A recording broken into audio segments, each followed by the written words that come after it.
రాష్ట్ర ప్రజలందరికీ ప్రొద్దుటూరుని వేదికగా చేసుకొని వైఎస్ఆర్ కాంగ్రెస్ పార్టీ హృదయపూర్వకంగా నమస్కరిస్తూ, మళ్ళీ నిన్నటి దినం జగన్మోహన్ రెడ్డి గారి సోదరి షర్మిలమ్మ గారు పాత్రికేయుల సమావేశాన్ని నిర్వహించి చాలా విషయాలు మాట్లాడినారు. వాళ్ళు ఏం మాట్లాడినారు అని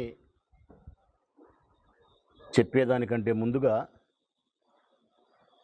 ఏ మాటలు అవసరమైనవి మాట్లాడలేదో ముందే చెప్తా ప్రజలారా. అర్థమైందనుకుంటా.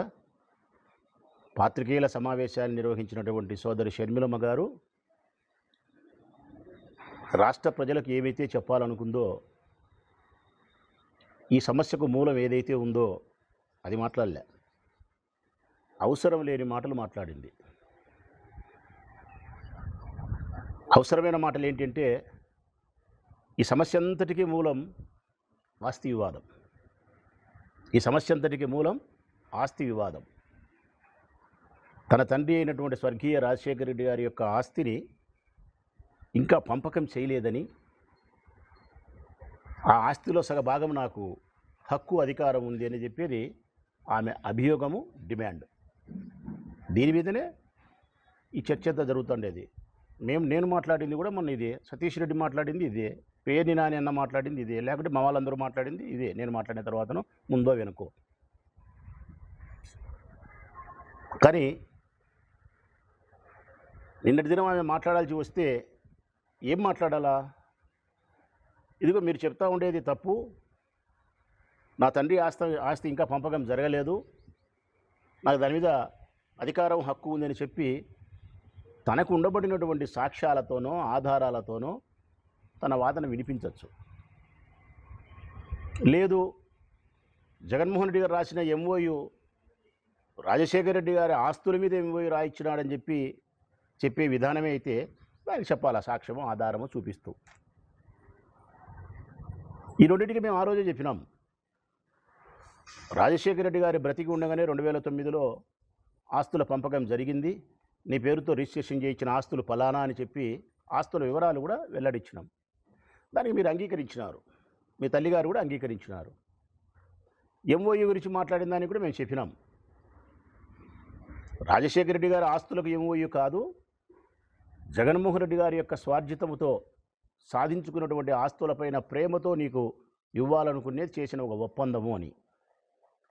ఎంఓయూ అంటే ఏముందమ్మా? Memorandum of understanding. తెలుగులో చెప్పాలంటే ఒక ప్రాథమికమైనటువంటి అవగాహన ఒప్పంద పత్రం. ఇంకా మన కడప భాషలో చెప్పాలా, ఒక ముక్కలో చెప్పాలంటే ఉద్దేశము. అంతే. జగన్మోహన్ రెడ్డి గారి ఉద్దేశము, నా చెల్లెలు కాబట్టి నీ మీద ప్రేమతో నీకు నేను ఇది ఇవ్వాలనుకుంటాననేది ఆయన ఉద్దేశం. అంతే. దీనికి చట్టబద్ధత లేదు ప్రజలారా, చట్టబద్ధత లేదు దీనికి. ఇవి ఈ రెండు విషయాలకు సంబంధించి తన దగ్గర ఉండబడిన ఏదైనా ఆధారము, సాక్ష్యం ఉంటే మాట్లాడాలి. కానీ షర్మిలమ్మ గారు ఆ రెండు మాట్లాడలే. అవసరమైన రెండు విషయాలు మాట్లాడలే. మళ్ళా నిన్న అవసరం లేని మాటలు మాట్లాడింది, ప్రజలకు అవసరం లేని మాటలు మాట్లాడింది. ఏంది ఆమె మాట్లాడిన మాటలు? విజయమ్మ గారి లేఖ గురించి మాట్లాడింది.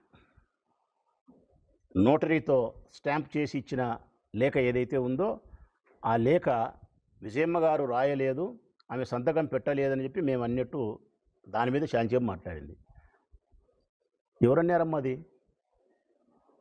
నేను మాట్లాడినప్పుడు మొట్టమొదటి రోజు చెప్పినా కదా, బాగా గట్టిగా చెప్పినా నేను.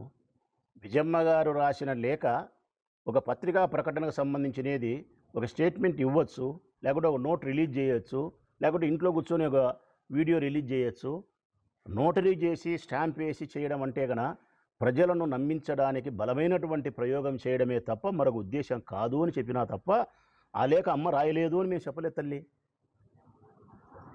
మేము అనని మాటను అన్నట్టు ఆ లేఖ మీద సాగబెరిగి మాట్లాడితే ప్రయోజనం ఏముంది? మాట్లాడాల్సిన మాటలు మాట్లాడకుండా. రెండవది, మీరు మాట్లాడిన మాట, జగనన్నకు దమ్ము ధైర్యం లేదు, తనే వచ్చి మాట్లాడాల్సిన ధైర్యం ఆయనకు లేదు కాబట్టి మాట్లాడలే.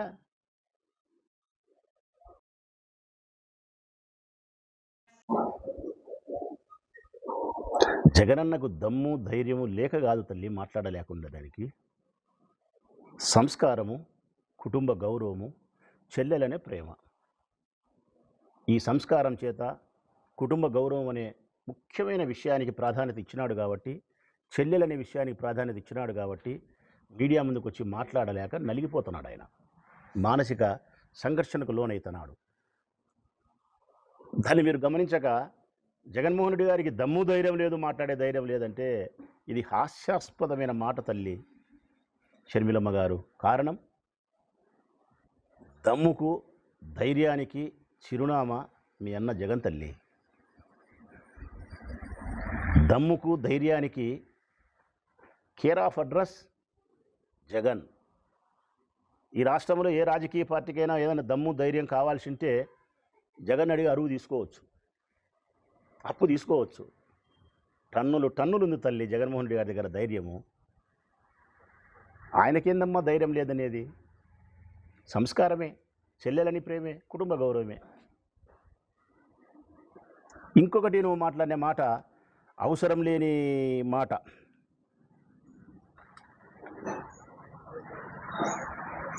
కుక్కలు మొరుగుతున్నాయి అన్నావు. జగనన్నకు మాట్లాడే దమ్ము ధైర్యము లేదు, తన కుక్కల చేత మురిగిస్తున్నాడు అన్నావు. ఎవరినమ్మా నువ్వు అనింది? మమ్మల్ని. నేనే కదా మొన్న మాట్లాడింది, సతీష్ రెడ్డి కదా మాట్లాడింది, మన తర్వాత పేర్ని నాని అన్నే కదా మాట్లాడింది, లేకుంటే చెల్లెలు వరుదు కళ్యాణమ్మే. కానీ ఎవరైనా మేమే జగన్మోహన్ రెడ్డి గారిని అమితంగా ప్రేమించే మనుషులం, ఆయన కోసం ఎందాకైనా ప్రయాణం చేసే ప్రేమ కలిగిన మనుషులం మేము మాట్లాడినాం. మమ్మల్ని పట్టుకొని ఏమంటివి తల్లి నువ్వు? కుక్కలు మరుగుతున్నాయి ఏంటివి? నువ్వు మమ్మల్ని కుక్కలన్నా, నక్కలన్నా, పందులన్నా, పిల్లులన్నా. మేము నీ గౌరవానికి మర్యాదకు ఎప్పుడూ లోటు రానియం. కారణం, రాజశేఖరుడు అన్న కూతురు. ఇది మేము ఎప్పుడు మర్చిపోం తల్లి.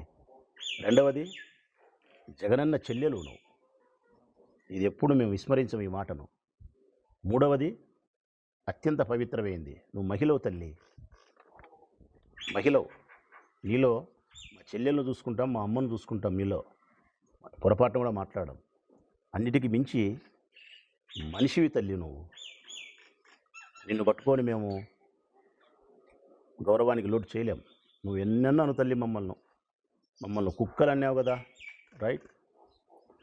ఇదే కుక్కనే చెప్తాంది తల్లి, ఇదే కుక్కే చెప్తాంది ఈ సమాజానికి, నీకు తల్లి. ఈ కుక్కలు జాతి కుక్కలు తల్లి, జాతి కుక్కలు. ఈ కుక్కలకు విశ్వాసం ఎక్కువ,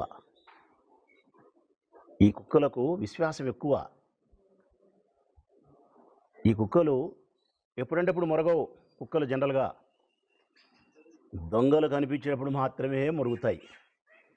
యజమాని ఇంట్లో దొంగలు పడినప్పుడు మాత్రమే మొరుగుతాయి. జగన్మోహన్ రెడ్డి అనే మా యజమాని ఇంట్లో దొంగలు పడుతున్నారు కాబట్టి ఈ కుక్కలు మొరుగుతున్నాయి తల్లి, మొరుగుతాయి. కనీసం మమ్మల్ని మనుషులుగా సంబోధించలేకపోయినా విశ్వాసం గల కుక్కలుగా నువ్వు పరిగణించినావు. పర్వాలేదులే తల్లి, సంతోషం. ఈ కుక్కలు జాతి కుక్కలు, విశ్వాసం మెండుగా ఉండే కుక్కలు, యజమాని ఇంట్లో దొంగలు పడితే మొరిగే కుక్కలు, అందుకే మొరుగుతూ ఉన్నాయి. ఇంకా మీరు మాట్లాడింది ఏం మాట్లాడినారంటే, ఇతరుల ఆస్తిని అనుభవిస్తూ ఉండేది జగనే అన్నావు. ఎవరి ఆస్తిని ఎవరు అనుభవిస్తున్నారమ్మా? తన తండ్రి 2 భాగాలుగా చేసి లోక సహజానికి విరుద్ధంగా మీ తండ్రి గారు కుమారునికి కూతురుకు 2 భాగాలుగా విభజన చేస్తే ఆస్తి, దాన్ని అంగీకరించిన వాడు జగన్మోహన్ రెడ్డి గారు, భారతమ్మ గారు. మరి తండ్రి ఆస్తుల ద్వారా స్వార్జితం, తను వ్యాపారాలు చేసి కష్టపడి సంపాదించుకున్న తన ఆస్తిని తను అనుభవిస్తూ ఉన్నాడు. బ్రదర్ అనిల్ యొక్క ఆస్తిని అనుభవించలేదమ్మా ఆయన, మీ ఆస్తిని అనుభవించలే ఆయన. ఇంకా చెప్పాలంటే ఆయన సంపాదించుకునే ఆస్తిలో నుంచే నీకు 236 కోట్లు ఇచ్చినాడు. రాజశేఖర రెడ్డి గారు సంపాదించుకునే ఆస్తి నీకు ముట్టింది, జగన్మోహన్ రెడ్డి గారు సంపాదించుకునే ఆస్తిలో నుంచి 236 కోట్లు నీకు చెల్లెలని చెప్పి ముట్టింది. ఆయన్ని పట్టుకొని పరాయి ఆస్తిని ఆయన అనుభవిస్తానని చెప్పి మాట్లాడి మళ్ళీ ఆయన వ్యక్తిత్వం మీద దాడి చేయడమే. అన్నిటికంటే నాకు బాధ కలిగేది, ఇప్పుడు ఈ ప్రెస్ మీట్ పెట్టడానికి నువ్వు కుక్కలన్నేందుకు కాదు తల్లి. ఈ ప్రెస్ మీట్ నేను పెట్టడానికి కారణం, అటు తిరిగి ఇటు తిరిగి అటు తిరిగి ఇటు తిరిగి భూమి గుండ్రంగా ఉందని చెప్పి నువ్వు మళ్ళీ యాడికొస్తావంటే వివేకానంద రెడ్డి హత్య, అవినాషు, భారతమ్మ అంటే నీ టార్గెట్ ఎవరు తెలుసునా తల్లి? రాష్ట్ర ప్రజలారా, షర్మిలమ్మ గారి టార్గెట్ ఆస్తి, ఆస్తితో సమానంగా భారతమ్మ. మీరు భారతమ్మ వ్యక్తిత్వాన్ని హననం చేస్తూ, జగన్మోహన్ రెడ్డి గారి వ్యక్తిత్వాన్ని హననం చేస్తూ మీరు చేసే ప్రతి దాడికి నేను సమాధానం ఇస్తా తల్లి. చెప్పినా కదా, నేను నా ఆత్మీయ నాయకునికి కానీ వారి శ్రీమతి సోదరి భారతమ్మ విషయంలో కానీ ఎవరు వారి వ్యక్తిత్వం మీద దాడి చేసినా రాచమల్లు ఆత్మాహుతి దళంతోనే సమానం. ఆత్మాహుతి దళంతోనే రాచమల్లు సమానం. మీరు భారతమ్మే మీ టార్గెట్. మళ్ళీ నిన్న మీరు మాట్లాడతారు అటు తిరిగి ఇటు తిరిగి భూమి గుండ్రంగా ఉందని. ఏమని మాట్లాడతారు? వివేక హత్యకు భారతమ్మ సమాధానం చెప్పాలా? దేనికి చెప్పాలమ్మా భారతమ్మ సమాధానం? సాక్షి పేపర్ చైర్మన్ అయినందుక? సాక్షిలో గుండెపోటుతో వివేకానంద రెడ్డి మరణించినాడని చెప్పి వార్త వచ్చినందుక తల్లి? దీనికి సమాధానం చెప్పాలనా? దీనికే ఆమె హత్య చేసినట్ట? మరి దీనికే ఆమె హత్య చేసినట్టు సమాధానం చెప్పినట్టయితే గన ఈటీవీలో కూడా చూసిన తల్లి నేను. ఇప్పుడు కూడా ఉంది నా దగ్గర. ఈటీవీలో కూడా వచ్చింది, మహాన్యూస్లో వచ్చింది, టీవీ5లో వచ్చింది, ఎన్టీవీలో వచ్చింది, 10 టీవీలో వచ్చింది, అన్ని ఛానల్స్లో వచ్చింది. రాజశేఖరుని ఇంట్లో విషాద ఛాయలు, రాజశేఖరుడి సోదరుడు వివేక హఠాత్ మరణం, మాజీ మంత్రి వివేకానంద రెడ్డి గుండెపోటుతో మరణం, ఇవన్నీ ఛానల్స్లో వచ్చినాయి. మరి వీళ్ళందరూ హత్య చేసినట్ట? లేదు, తొలుత ప్రచారం చేసింది సాక్షి పేపర్ కాబట్టి భారతమ్మ సమాధానం చెప్పాలంటే ఊర్లో ప్రజలు అనుకునే మాటల ప్రకారము, వారి కుటుంబ సభ్యులు చెప్పే మాటల ప్రకారమే ఏ మరణం అని చెప్పి ఏ పత్రికలైనా వస్తుంది. వారి కుటుంబ సభ్యులు చెప్పిన మాటే అది. మొట్టమొదట చెప్పింది అవినాష్ రెడ్డి కాదు, వివేకానంద రెడ్డి గుండెపోటుతో మరణించినాడని. మొట్టమొదటి ఈ ప్రపంచానికి వివేకానంద రెడ్డి గుండెపోటుతో మరణించినాడని చెప్పి తొలుత ప్రచారం చేసింది చెప్పిన వాడు వివేకానంద రెడ్డి పెదబావమర్ది శివప్రకాష్ రెడ్డి. దాన్ని కంటిన్యూ చేసినది చిన్నబావమర్ది రాజశేఖర్ రెడ్డి. మీరు సమాధానం చెప్పాల్సిన పరిస్థితి వచ్చి అడగాల్సిన పరిస్థితి వస్తే శివప్రకాష్ రెడ్డిని అడగాల. నువ్వు వివేకానంద రెడ్డి యొక్క హత్య గురించి గుండెపోటుతో మరణం అని చెప్పి అవినాష్కు ఫోన్ చేసి చెప్పినావు కదా, ఏ విధంగా ధృవీకరించినావని శివప్రకాష్ రెడ్డిని అడగాల. ఆహా, ఇన్నాళ్ళు అవినాషు భాస్కర్ రెడ్డి, అవినాషు భాస్కర్ రెడ్డి, ఇప్పుడు కొత్తగా భారతమ్మ. భారతమ్మ పేరు 3 సార్లు ఎత్తితే జగన్ పేరు ఒక్కసారి ఎత్తుతున్నావు నువ్వు ఈ హత్యకు సంబంధించి. ఇంతకంటే శోచనీయము, ఇంతకంటే అన్యాయము, ఇంతకంటే దుర్మార్గం ఏమన్నా ఉంటుందా తల్లి? భారతమ్మ హత్యలు చేపించే మనిషి, భారతమ్మ సమాధానం చెప్పాలనా? ఈ మాట నాకు ఎక్కువ బాధ కలిగిస్తుంది కాబట్టి మళ్ళీ ఈరోజు నేను పాత్రికేయుల సమావేశం నిర్వహిస్తూ ఉండేది. ఇంకా నువ్వు మాట్లాడిన మాటలు ఏంటంటే గన సరస్వతి షేర్లకు సంబంధించి, సరస్వతి పవర్ ప్రాజెక్ట్ సంబంధించిన షేర్లకు సంబంధించి బదలాయింపు ఏదైతే మీరు చేసుకున్నారో దీని మొట్టమొదట కోర్టుకు ఎక్కింది జగనే, ఆస్తి వివాదాన్ని బజార్లోకి తెచ్చింది జగనే అని మీరు చెప్పినారు. తప్పు తల్లి. సరస్వతి షేర్లు, పవర్ ప్రాజెక్టుకు సంబంధించిన షేర్లను మీరు చట్టవిరుద్ధంగా ఈడీ అటాచ్మెంట్ చేసిన సందర్భంలో, జగన్మోహన్ రెడ్డి గారి బెయిల్ రద్దవుతుందని తెలిసిన సందర్భంలో, ఆయన బెయిల్ రద్దయి జైలు పోయినా పర్వాలనే ఒకే ఒక కోరికతోనో లేకుంటే ఆస్తి మీద కోరిక చేతనో తప్పుడు ఎఫ్ఐఆర్ నమోదు చేసి ఆ షేర్లకు సంబంధించిన బాండ్లు జగన్మోహన్ రెడ్డి గారి దగ్గర ఉన్నప్పటికీ పోయినాయని చెప్పి తప్పుడు ఎఫ్ఐఆర్ రిజిస్టర్ చేయించి విజయమ్మ గారి ద్వారా ఆ షేర్లను మీరు బదలాయింపు చేసుకుంటే ఆయన బెయిల్ రద్దు కాకుండా ఉండేదానికోసం వాస్తవ సత్యాన్ని నేషనల్ కంపెనీ ట్రిబ్యునల్ లాలో ఆయన తెలియజేసినాడు, నేను ఈ బదలాయింపు చేయలేదు, ఇది నాకు తెలిసి జరిగినది కాదు, నాకు తెలియకుండా చేసినారు, ఆ బాండ్లు నా దగ్గర ఉన్నాయి, నేను చట్టవిరుద్ధంగా వ్యవహరించలేదు, కోర్టు ధిక్కారానికి పాల్పడలేదని చెప్పి తన్ను తాను ఆత్మరక్షణ చట్ట పరిధిలో చేసుకోగలిగినాడు.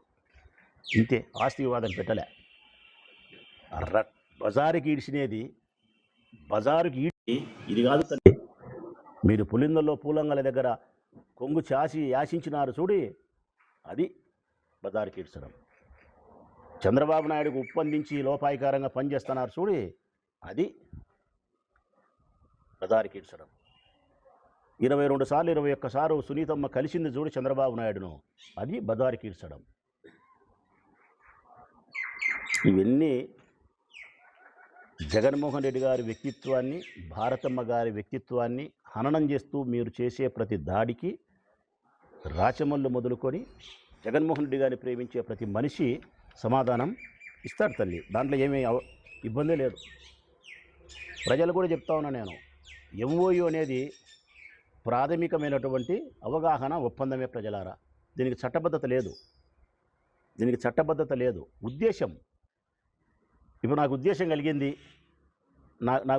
కలిగింది, మా మన్సూర్ ఉన్నాడు సోషల్ మీడియా, ఆ పిల్లోడు నా కోసం బాగా పనిచేస్తాడు, నా పట్ల ఎంతో విశ్వాసంగా ప్రేమగా ఉంటాడు, నీకు పలానాసాట నాకు ఉండే స్థలంలో ఒక 5 సెంట్లు స్థలం ఇస్తా నీకు మన్సూర్, ఇల్లు కట్టుకునేప్పుడు 10 లక్షలు లెక్కిస్తా అని చెప్పి నా ఉద్దేశాన్ని వ్యక్తపరిచిన, అది ఒక కాగితం మీద రాసిన.